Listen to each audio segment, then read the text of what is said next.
Hey everyone, welcome back to the ChopperFett Garage.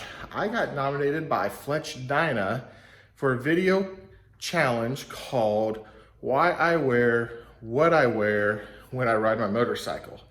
So the only thing that I could think of would be, let's go ahead and go over my stuff that I actually do wear, and then we'll hop on the bike and tell you why I wear all that.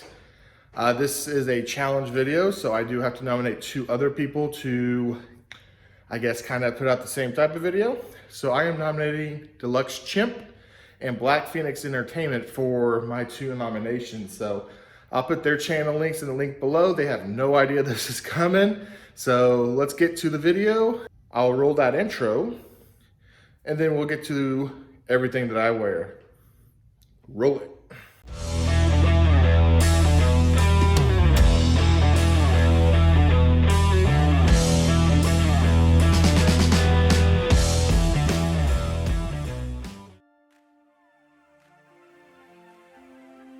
Okay, the first helmet you are seeing here is my Shoei RFSR in matte blue with the gold Spectra shield. This is my moto vlogging helmet, so it is more utilitarian than anything. It's equipped with the Sena 20S Evo. It is internally wired. It has adequate venting, so I can use it in both summertime and winter time.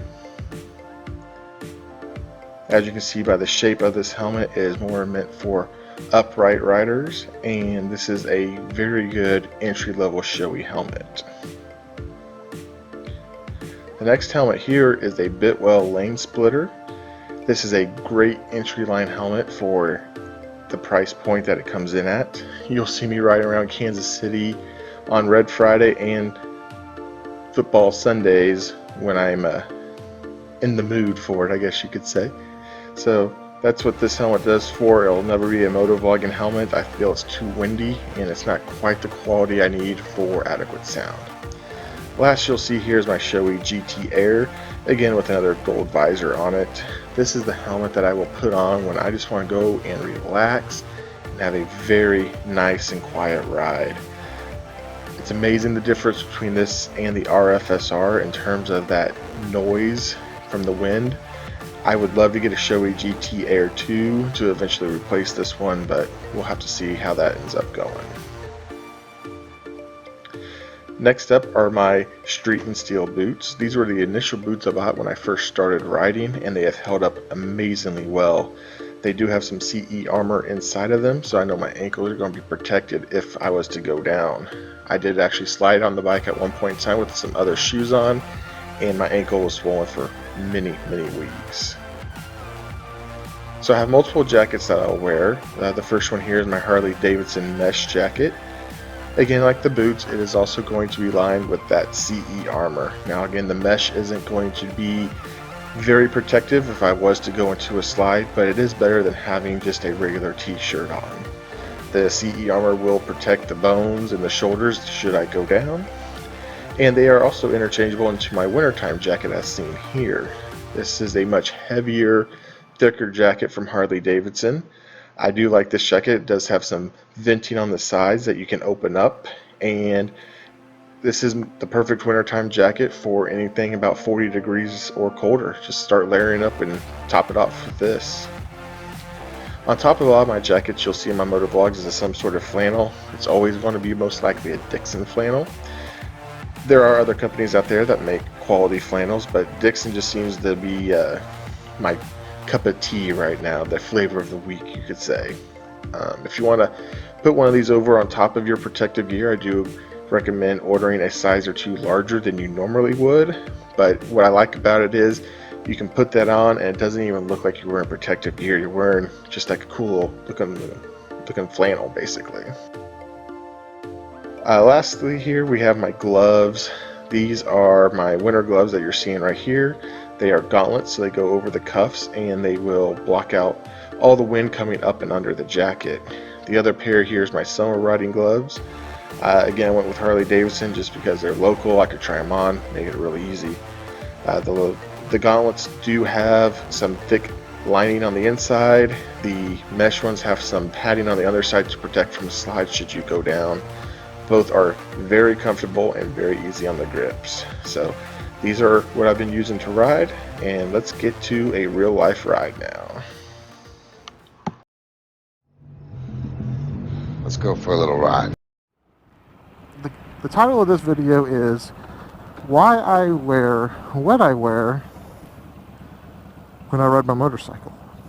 So far you have now seen what I wear. You've seen all the gear. Why I wear all that. And if you're looking at it right now, this is a small town under quarantine. And I mean, just look at it. It's not perfect. Just look at it. Just look at it. Yeah, well. What the heck is that? There's just traffic everywhere. And again, this is small town USA, folks. I mean, when I start venturing to the city, it gets even more and more congested.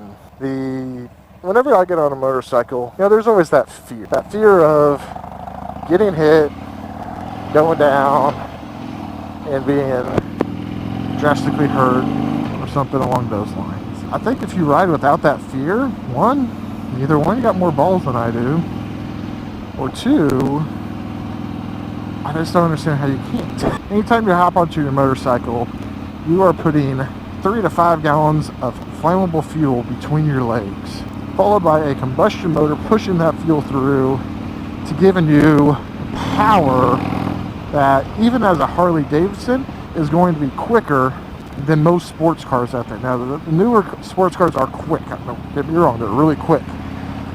But for 95% of the cars that you'll see in traffic, a 96 twin cam like this can outrun them. You know, these things are very quick machines, and if something were to happen, I want to be in as good a shape on the outcome as possible.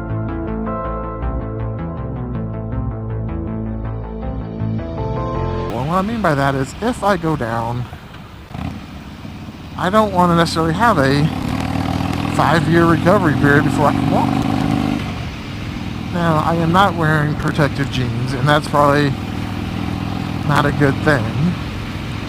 But everything else, I have at least some layer of protection. Most important has got to be the helmet. If you guys look at statistics, most motorcycle deaths occur due to like some sort of brain injury. And then next it's usually followed up by internal drama. Or trauma, whichever you want to call it.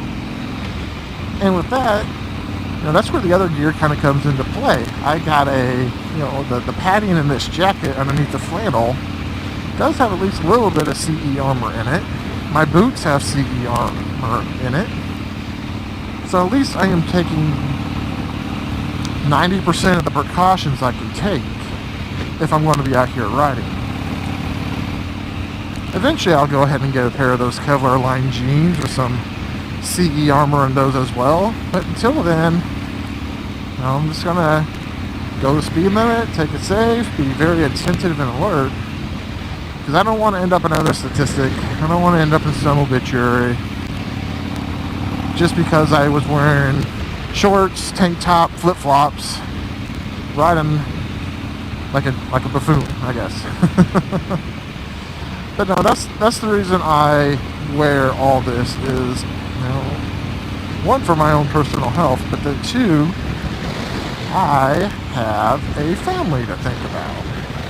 I'm not sure if you guys have noticed it in the other videos or not, but I've kind of led on that my wife and I are expecting a second kid due at the end of July.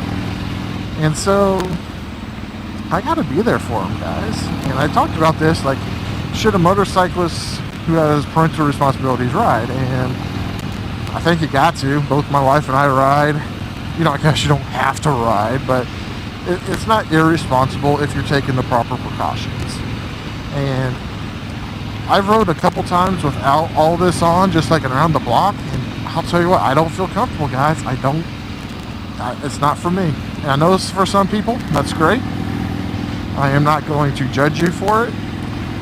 But for me, this is exactly what I need to do when I need to be doing it. So, I missed my turn.